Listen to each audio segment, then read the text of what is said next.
تاریخ ځلونکې مینه.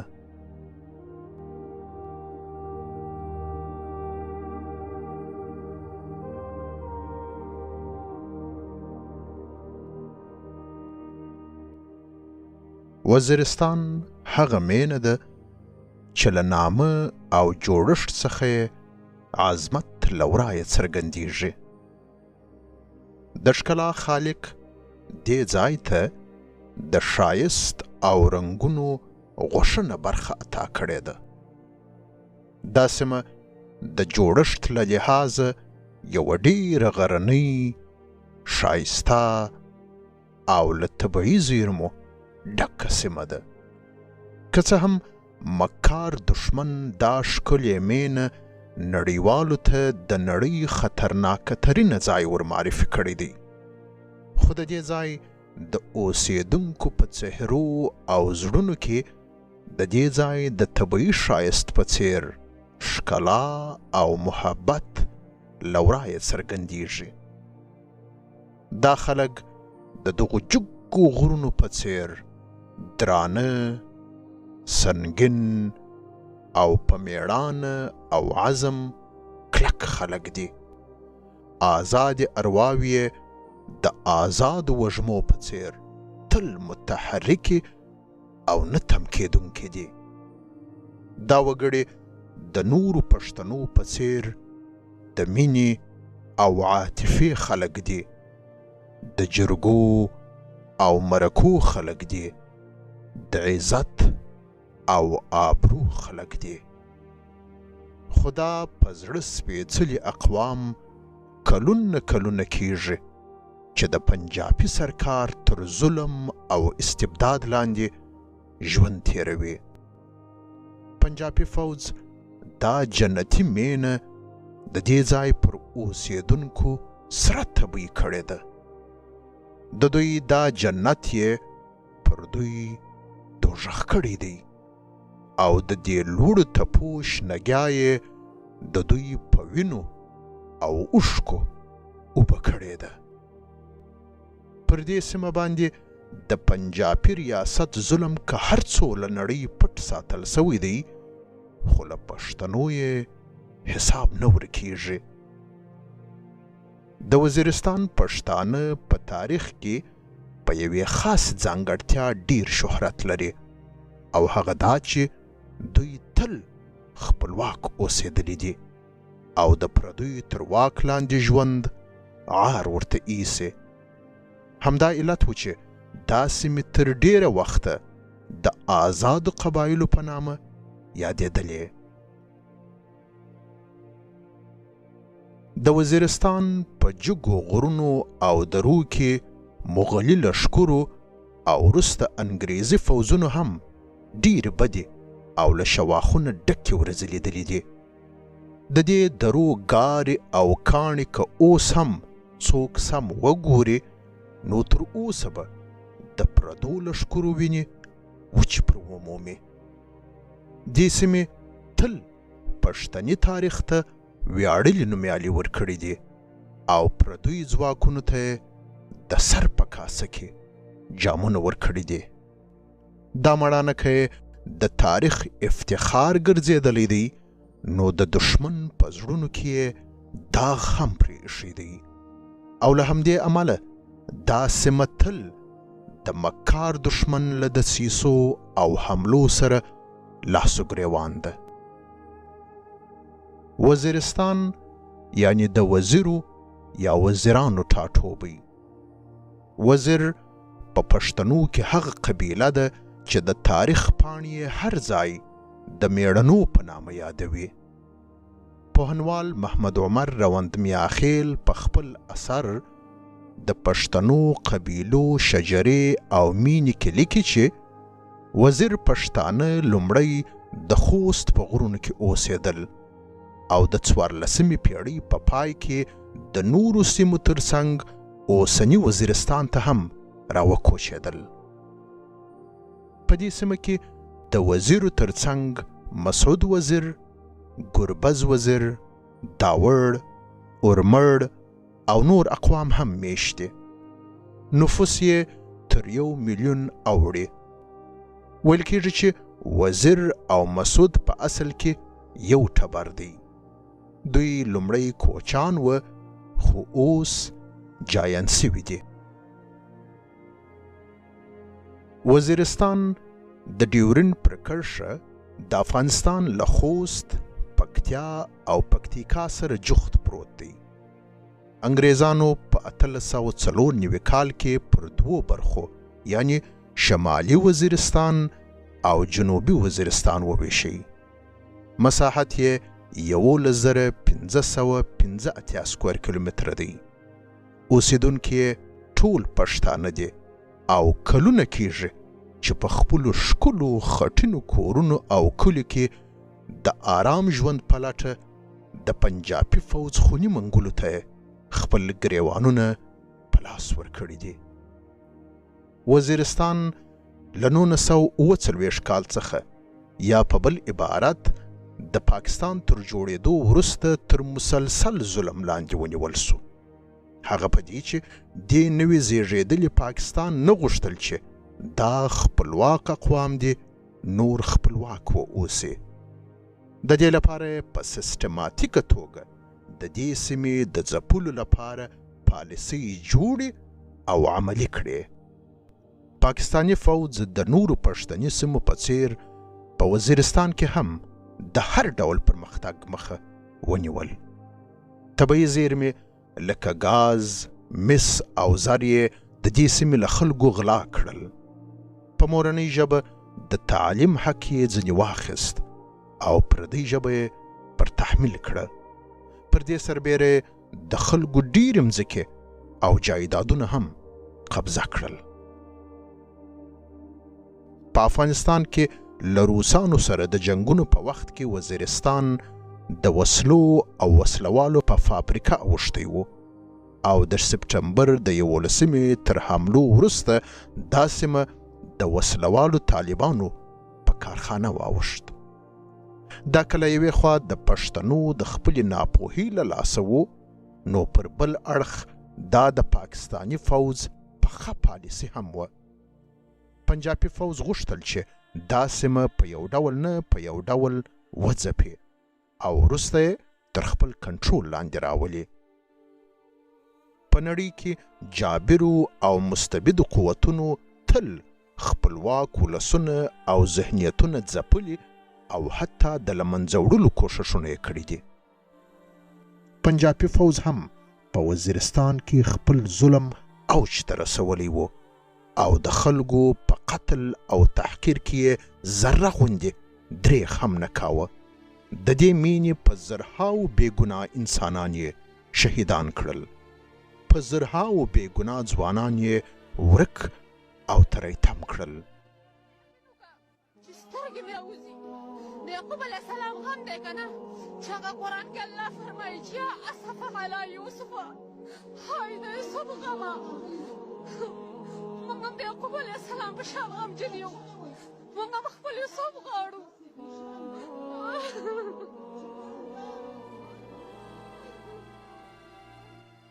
جوړ او آباد کلي ور وران کړل، سمې او غرونه په ماینونو ور فرش کړل.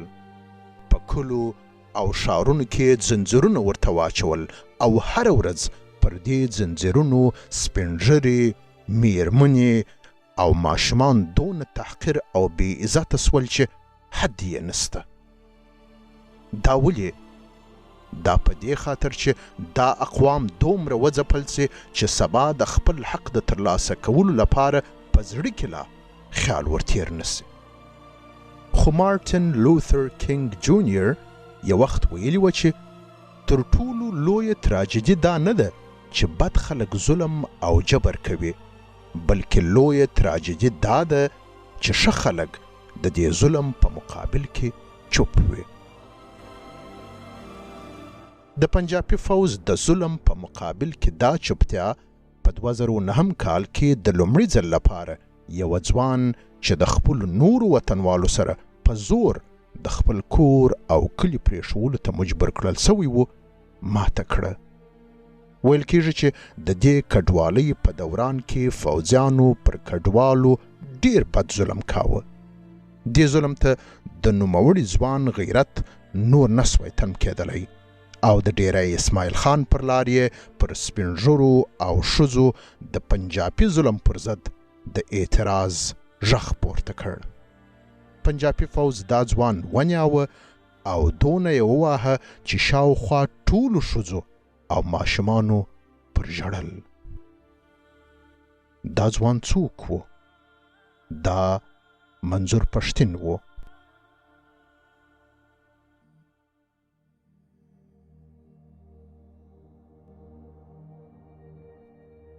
د نړۍ په تاریخ کې چې څومره قهرمانان د مځکې پر مخ تیر سوي دي، د اکثرو ژوند له یو عادي ژوند څخه پیل سوی دی، خو وروسته په تدریج د شهرت او لویوالي لوړو پوړو ته رسېدلی دي.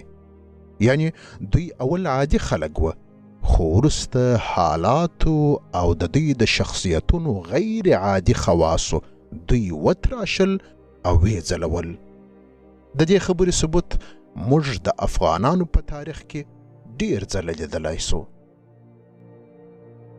منظور پښتین افغان دی، پښتون دی او پر هغه تاریخ جوړونکې مځکه زیږېدلی او لوی سوی دی چې ولسونو یې تل د خپل ویاړلي تاریخ فعال او سرلوړي لوبغاړي ثابت سوي دي. دا هغه مینه ده چې د خوشحال خان د لښکرو د تورو د شرنګ آزانګې لا اوس هم په غرونو او درو کې اورېدل کیږي. د ایمل خان او دریا خان د اسونو د پښو ګرځونه یې لا اوس هم په هوا کې لیدل کیږي. د آی پی فقیر د تکبیر نارې او د غنی خان د سرکشي او سپنګویي ترانې لا اوس هم په کوڅو او بازارونو کې زمزمه کیږي. منظور پښتین د همدې میړنۍ مینې بچی دی. هغه د 1994 کال د اکتوبر پر 25مه د وزیرستان په سروکي سیمه کې وزیږید. پلار یې عبدالودود مسعود د همدې سیمې په یو سرکاري ښوونځي کې ښوونکی و. منظور پښتین خپلې لومړنۍ زده کړې هم په همدې ښوونځي کې پیل کړې او لوړې زده کړې یې د ګومل پوهنتون ډیری اسماعیل خان څخه د DVM یا د څارویو د ډاکټرۍ د سند په اخیستلو پای ته ورسولې. خدای چې چاته د یو قوم مشري ورتر غاړه کوي، نو لومړی یې د سختیو او کړاوونو په بټۍ کې پوخ کړي. منظور پښتین له وړوکوالي پر خپلو خلکو د پنجابي فوج ظلمونه په خپلو سترګو لیدل. له خپل کور او کهول څخه کډوالۍ ته مجبور کړل سو. د خپلو ډیرو ښایستو ملګرو او ځوانانو د جنازو کټونو ته اوږې ورکړې. د میندو سوي بغار یې خوبونه یوړل. د یتیمو بچیانو هیښو او سوالګرو سترګو یې رګ رګ وژړاوه.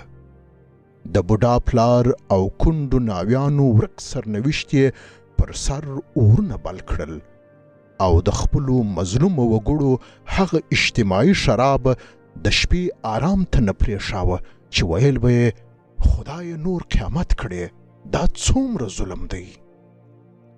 منظور پښتین لیدل چې پاکستانی فوج څنګه د دوی ښایسته او خټین کلي له خاورو سره خاورې کړل، څنګه یې ښکلي او بې ګناه ځوانان لادرکه کړل او څنګه یې د دې سیمې طبیعي خزانې لوټ او دا قام په فقر کې وغورځاوه. لا د لاسه یې دا غیور قام د ترهګر په نامه بدنامه هم کړ. د پښتنو پر دې ښایسته مینه چې د پنجابي فوج لخوا کوم ظلمونه سوي دي، مثال به یې ډیر لږ په تاریخ کې بل ځای ومومو. د لر پښتانه د پښتنو په تاریخ کې تل هم په توره او هم په قلم ځانونه ثابت کړي دي. د بایزید روښان په مشرۍ د روښانیانو غورځنګ د تاریخ په تیارو کې له روښانتیا پرته بل مرام نه درلود او په دې لاره کې ځانونه نثار کړل. خوشحال خان په قلم او توره دونه وځلید چې تر ننه یې بل مثال نه دی موندل سوی. پاچا خان او ای پی فقیر د دې سیمې هغه دوه متضاد فکرونه او اشخاص دي چې په تاریخ کې خپلو ځانونو ته جدا جدا ویاړمن څلي ګټلي دي. پاچا خان خو خپل ټول ژوند د انګریزي او وروسته پنجابي ظلم پر ضد مبارزې ته وقف کړی و. زندانونه او کړاوونه یې وګالل خو تر پایه شکست ونه مانه. پنجابیانو ته چې له پښتنو سره دښمني له خپلو نیکونو رنجیت سنګ او اورنګزیب څخه ورپاته ده، د دې دښمنۍ په پاللو کې هیڅکله درېغه نه ده کړې او هر کله چې پر دې قام لاس برسوی دی نو د نه منلو کانې په کړي دي.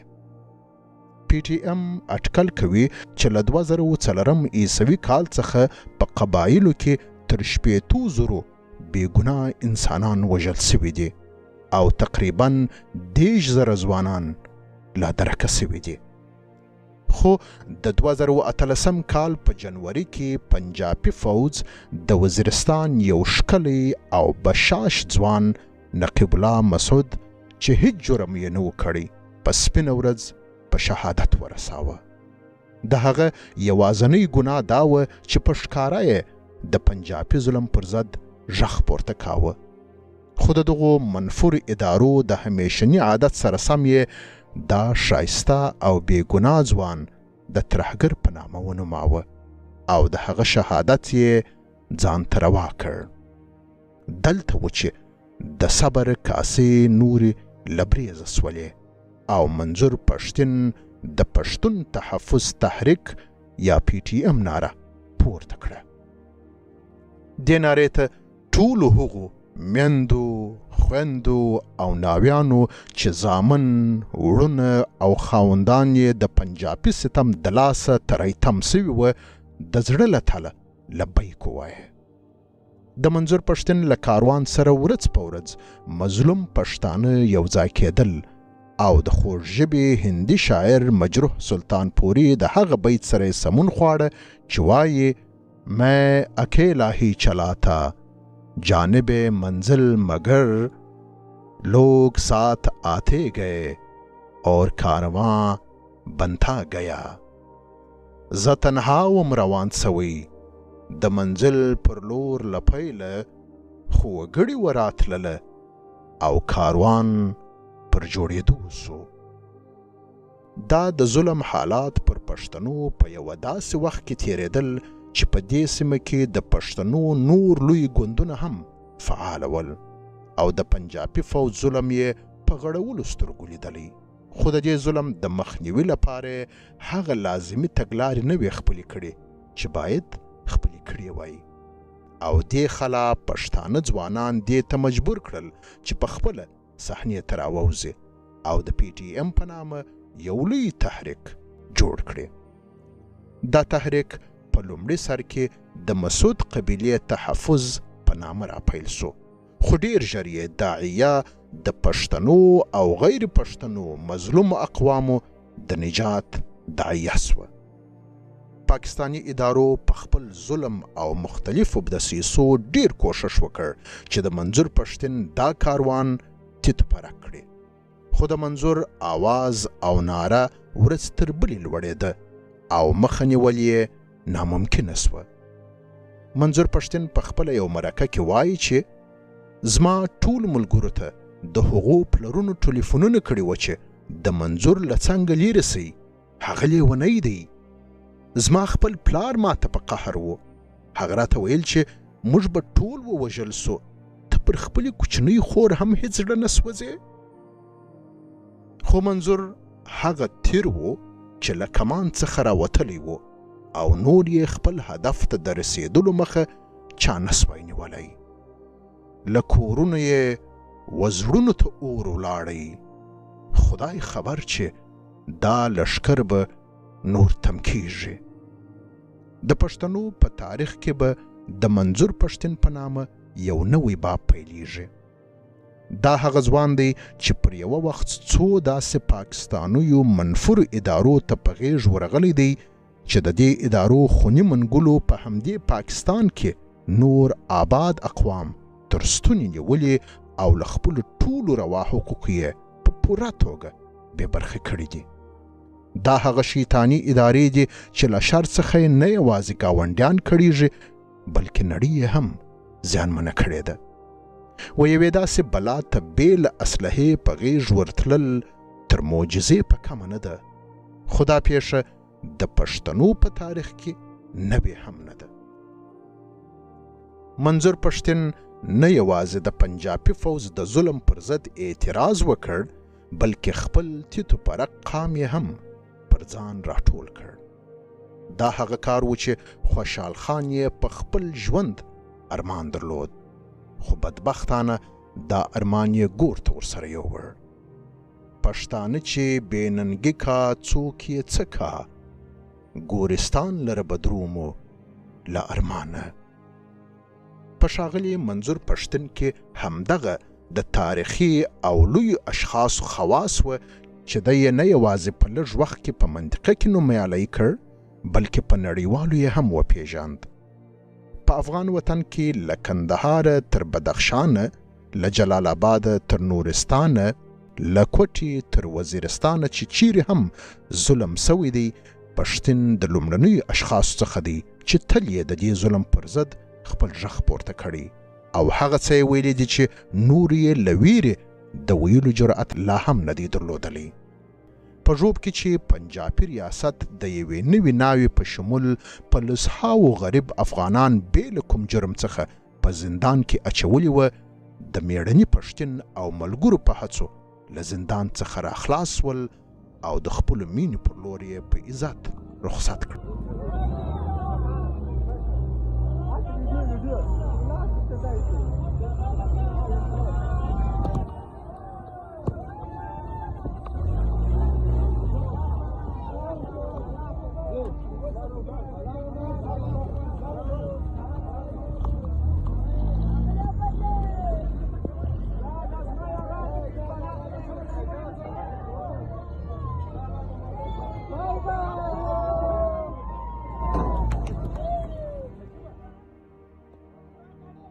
دا ټول په داسې حال کې و چې په سیمه کې نور پښتني ګوندونه او په افغانستان کې د طالبانو حکومت د خپلو وطنوالو په دې غمیزه خبر لا نه ول او شاید د مرستې توان یې هم نه درلود. خو منظور پښتین او ملګرو یې د جابر ریاست له تهدیدونو سره سره دا پښتني میړانه وکړه او خپله دا کارنامه یې د تاریخ نه هیریدونکې حافظې ته وسپارل.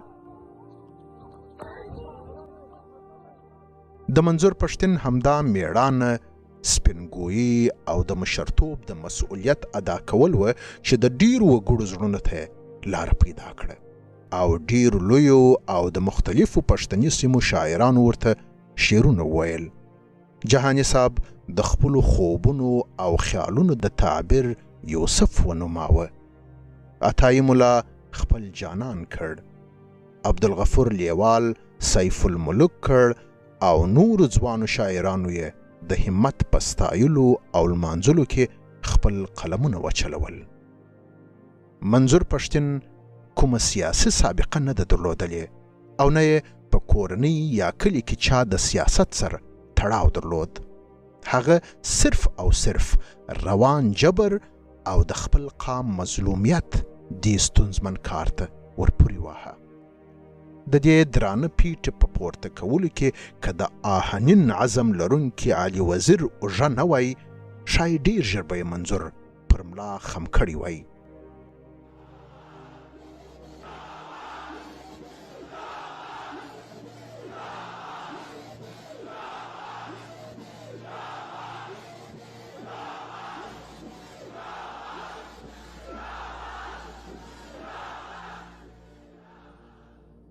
علي وزیر او کورنۍ د پنجابي ظلم هغه قربانیان دي چې تر اوسه له کورنۍ څخه 14 جنازې پورته سوي دي او په خپل علي وزیر تر اوسه څو وارې د پنجابي ریاست لخوا بې له کوم جرم څخه په زندانونو کې اچول سوی دی او لا تر ننه هم په لوړ مورال په زندان کې ترخې شپې سبا کوي. منظور پښتین هم څو ځله پر ډیرو جزئی شیانو بندیخانو ته اچول سوی دی او په یو بهانه د تورو تنبو شاته شپې پکړې دي. خو د هغه ویښ ولس چې د ویښتیا لپاره د خونخوارو ادارو بلاو ته ځان سپر کړی دی په خپلو نړیوالو احتجاجونو، اعتراضونو او هلو ځلو بیرته خپل دا میړنی سالار را ایله کړی دی. پی ټی ایم په داسې حال کې د پنجابي ظلم پر ضد غږ پورته کړ چې د نورو لویو پښتني ګوندونو مشرانو به په خپلو غونډو کې د خبرو پیلولو تر مخه حتماً یو وار خپل د پاکستانیتوب ثبوت وړاندې کاوه او پاکستاني ادارو ته به د خپلې وفاداري لوړه تازه کول او وروسته به په خبرو پیل کاوه. پی ټی ایم له ټولنې او د خلکو له زړونو څخه د دې لویې او بدنامې ویرې په فرار کې ډېره لویه برخه درلودلې ده. د دې تحریک دا شعارونه چې وایي یہ جو دہشتگردی ہے اس کے پیچھے وردی ہے، یہ جو نامعلوم ہے ہم کو سب معلوم ہے، دا شعارونه د دې تحریک هغه شعارونه دي چې د پاکستان له جوړېدو څخه بیا تر ننه چا په خوب کې لا نسوی ویلی. خو پی ټی ایم دا شعارونه دومره عام کړل چې اوس د پاکستان په زړه کې د پنجابي ریاست د ادارو مخ ته په لویو غونډو کې په زرهاو خلک دا شعارونه د خپل قهر او ناراضګۍ سره مل په لوړو احساساتو ورکوي او نورو مظلوم اقوامو ته دا ورښوي چې د خلکو زور د خدای زور دی او د ظلم پر ضد د دې زور له کارولو څخه باید ونه ویریږي. خو د پاکستانی اسټابلیشمنت دغو بدنامو او منفور ادارو تل په همدې خاطر پر منظور پښتین څو ځله مرګونې حملې کړي دي او هر ځل د خدای په نصرت او د خلکو په همت له دغو حملو او تهدیدونو څخه روغ رمټ وتلی دی. منظور پښتین تر دې ټولو ستونزمنو کارونو بل لوی او ستونزمن کار دا وکړ چې په وزیرستان کې د طالبیزم پر ضد غږ پورته کړ. دا په اصطلاح له اور سره لوبې کول و، ځکه دا کار د خپلې ټولنې د نیمایي ذهنیت پر خلاف غږ پورته کول و. خو ښاغلي منظور پښتین نه یوازې له دې کار څخه پرشان سو، بلکې په ډېرې مېړانه یې په غېږ هم ورغلی. طالبیزم چې د پاکستانی حکومت تر ټولو ارزانه، کارآمده او کامیابه منصوبه ده، تل په پښتني سیمو کې کارول سوې ده. له دې منصوبې څخه پنجابي فوز نه یوازې په لره پښتونخوا کې د اقوامو په ځپلو کې کار اخیستی، بلکې افغانستان یې هم تل په وهلی دی او په دې هیواد کې خپلو کرغېړنو موخو ته په رسېدلی دی.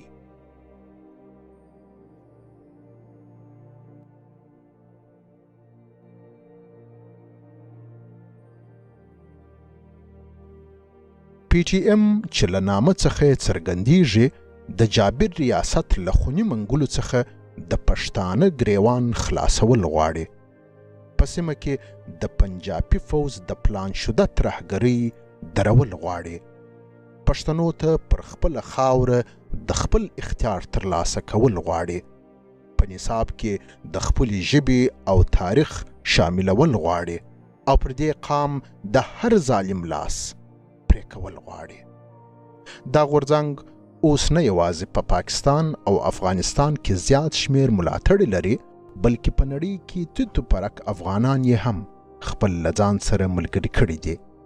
د دغو ملاتړو لویه برخه ځوانان دي او د پښتني ټولنې د سیاسي رواجونو پر خلاف یې خپلې خویندې، لوڼې او میرمنې هم په خپله دې سپېڅلې مبارزه کې د ځان ملګري کړي دي.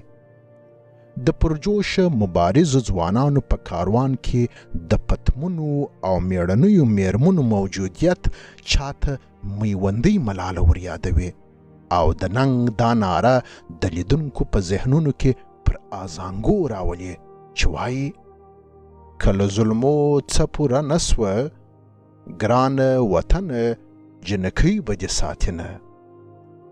منظور پښتین خپلو ارمانونو ته د رسیدلو لپاره د عدم تشدد لار غوره کړې ده دا ځکه چې پاچا خان یې خپل ایډیال بللی دی او خپل هدف ته د رسیدلو لپاره د هغه پر قدم قدم ایښی دی.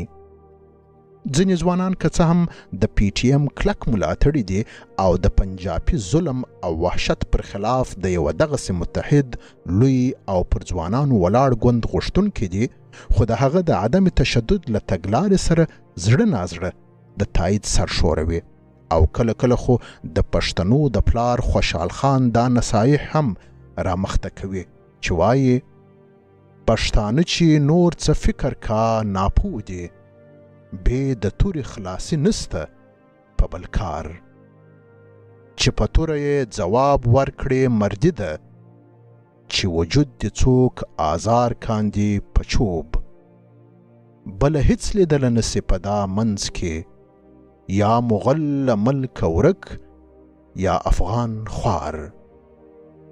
دې ځوانانو ته دا فکر وروړيږي چې آیا د عدم تشدد په تګلاره دا خوار او مظلوم اقوام له هغه خونخوار او بېرحمه پنجابي فوج څخه چې نه و هیڅ اسلامي او نه هم هیڅ انساني ارزښتونو ته معتقد دي خپل حقوق ترلاسه کولی سي؟ منظور پښتین او د پی ټي ایم نورو لویو غړو په خپلو غونډو کې څو ځله د حوصلو د ختمېدلو په صورت کې د سخت اقدام اخطارونه ورکړي دي.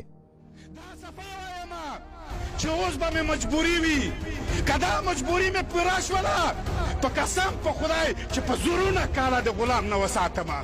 د پښتنو خبرې د تفصیل سره نه دي تړلې، هم وژلی دی هم وژلو به،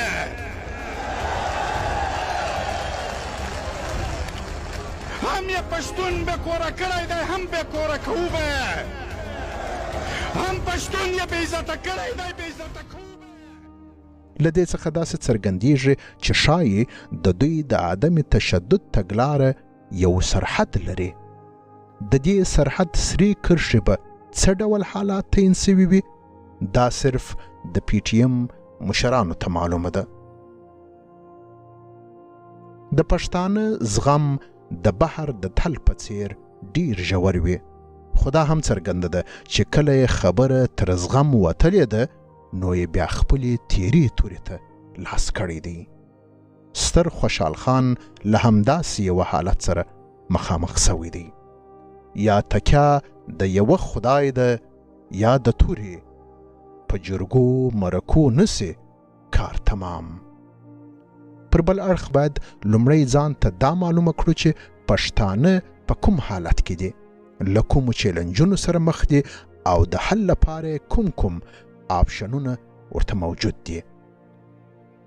لکه تر مخه چې مو وویل، وزیرستان د پنجابي ریاست د پالیسیو مطابق د طالبیزم په مرکز بدل سوی و او دا سیمه یې د ترهګرو، باغیانو او خارجي اجنټانو په تور کلونه هم په بمونو، هم په ټانکونو او هم په ماینونو وسوځول.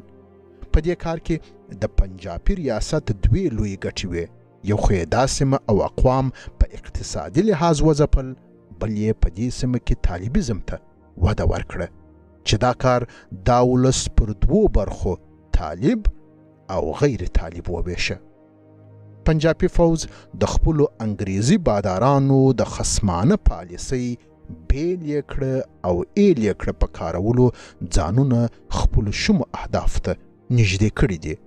خو پی ټي ایم په ډیرې هوښیارۍ او ماهرانه توګه په خپل قام کې په متمدنه توګه ولسي خوځښت راوپاروه او لګیا دی چې د ولس په زور د خپل شیطاني دشمن لاس په بیخ کې ورپرې کړي.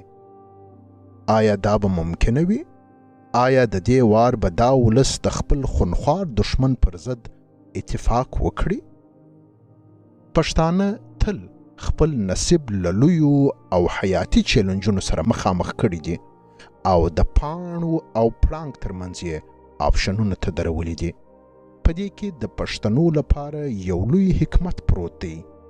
اسمان غواړي چې دا اقوام سره یو موټی سي او خپل دغو لوی چیلنجونو ته ټول په یو وار او یو وخت اوږه او سینه ورکړي، څو د پنجابي فوج سره په غزا کې صوبمن سي. خو که دوی هر یو جدا جدا په یوازې سر دغو چیلنجونو ته پاته کیږي نو محوه کیږي به. پاچا خان له خپلې تجربې ناحقه نه وویلې چې یا به یو کیږو کنې ورکیږو. افغان ملتپالو شازلمو ته پکار ده چې د پی ټي ایم څخه په الهام په خپل ګران او مقدس هیواد افغانستان کې د یوه هوښیار ملتپال او د منطقي پرموزو پوه ځوان رهبر تر رهبرۍ لاندې د راولپنډۍ د انډوخر پر ضد سره منسجم سي، راپورته سي او له خپل ازلي دشمن پاکستان، طالبیزم او لنډغریزم څخه په خپلو سیاسي مبارزو خپل کړېدلی ولس وژغوري. لر او بر وطن ته بویې چې د پی ټي ایم ملا ور وتړي او د قام د سوکالۍ لپاره د مشترک دشمن ظالم او خونخوار پنجابي ریاست سره په مبارزه کې ننګه وکړي، خپل منځي اختلافونه او توپیرونه هیڅ ته وغورځوي او د قام او وطن ژغورلو ته اولیت ورکړي. دغسې فرصتونه اسمان ډیر لږ وچاته ورکوي، خصوصا چې بیا پلیټفارم موجود وي، هوډمن او هوښیار سرلارې مخ ته وي، پرجوش او ویښ ځوانان یې مل وي او د تاریخ پر داسې موړ ولاړ وي چې که اقدام ونه کړه سي ښایي وروسته د شکایت وخت لا هم تیر وي او د راتلونکو نسلونو د بدبختیو پړله د لاسه ورترغاړوي. لوی ټولواک احمدشاه بابا وایي پر ننګ مړ خو څه مړ نه دی، د بې ننګه ژوند جفا ده، لاس به وانخلم له ننګه که پر ننګ پاته دنیا ده.